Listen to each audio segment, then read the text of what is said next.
estivo con l'anticiclone Caronte che torna a infiammare l'Italia, nuova ondata di caldo sulle nostre regioni. Vediamo il dettaglio.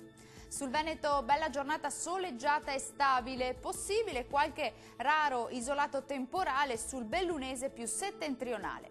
Vediamo anche le temperature che risultano essere in ulteriore aumento, massime previste tra i 29 e i 36 gradi, valori minimi attesi tra i 18 e i 21 gradi circa. Che tempo farà sul Friuli Venezia Giulia? Anche qui avremo una splendida giornata di sole su tutti i settori con cieli completamente sereni come ci mostra la nostra grafica. Più caldo con temperature massime tra i 29 e i 33 gradi, valori minimi attesi intorno ai 20-21 gradi circa.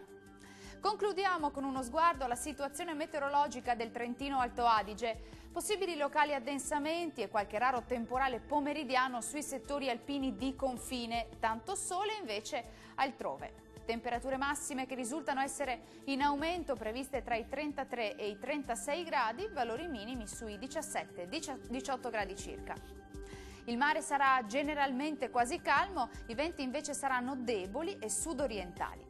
Dal meteo di Antenna 3 per ora è tutto, arrivederci.